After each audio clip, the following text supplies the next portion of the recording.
यमुनानगर में सीता अपने बेटे कुशल के साथ रहती थी। बेटे कुशल के बड़े हो जाने पर वो उसकी शादी पास ही के गांव की एक लड़की खुशी से करवा देती है। बहू, तू जैसी खूबसूरत बहू तो इस पूरी सोसाइटी में किसी की नहीं। बस अब तू इस घर की सारी जिम्मेदारी उठा ले तो मेरी चिंता खत्म। ये ले इस घर की चाबी, अब से ये तेरे हवाले। माँ जी, आप चिंता मत कीजिए, मैं इस घर का पूरा ध्यान रखूंगी। देखिएगा, आपको शिकायत करने का भी कोई मौका नहीं मिलेगा। मैं आपके लिए गाजर का हलवा बनाकर लाती हूँ। शादी के कुछ ही दिन बाद खुशी के तेवर बदलने लगते हैं।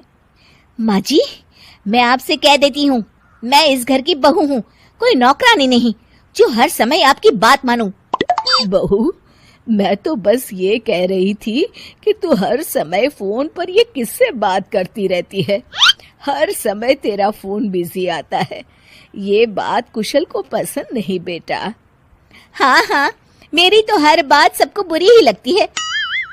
अब शादी को कई महीने बीत चुके हैं, मगर खुशी कभी भी खुश नहीं रह पाती और वो अपने पति और सास से भी हमेशा झगड़ती रहती है।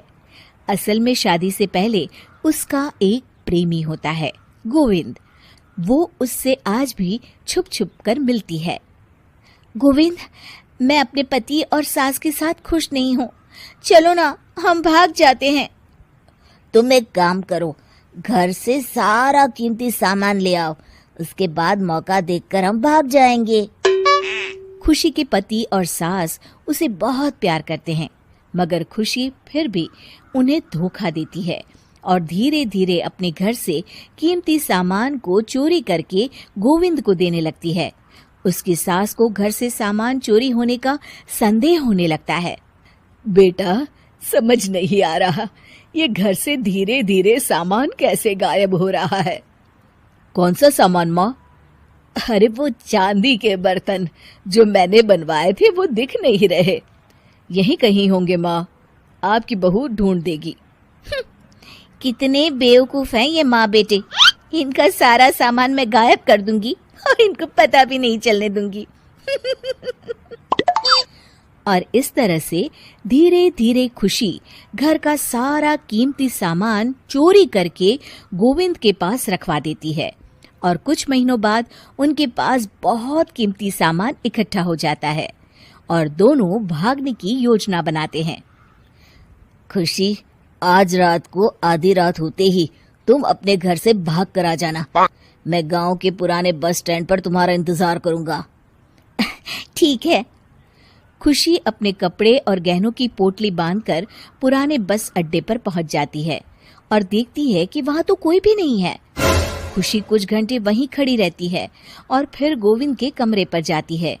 वहां पर भी बड़ा सा ताला लगा होता है। हे भगवान, कहीं गोविंद मुझे धोखा देकर भाग तो नहीं गया। अब मैं क्या करूंगी? खुशी फूट फूट के रो रही होती है। तभी पीछे से उसका पति सारे गहनों की पोटली लेकर आ जाता है। आप यहाँ? हाँ, मैंने गोविंद को गांव छोड़ने से पहले पकड़ लिया था और ये सारे गहने भी उससे ले लिए। आपको सब पता था कि मैं आपको और माँ जी को धोखा दे रही थी। हाँ, मगर मुझे ये भी पता था कि गोविंद अच्छा इंसान नहीं है। अगर मैं तुमको समझाता तो तुम कभी नहीं समझ पाती। इसलिए मैं चाहता था कि तुम्हारी आंखें खुद खुले। मुझे माफ कर दीजिए। कोई बात नहीं खुशी, मगर हमेशा ये याद रखना कि तुम्हारे अपने कभी भी तुम्हें धोखा नहीं देंगे।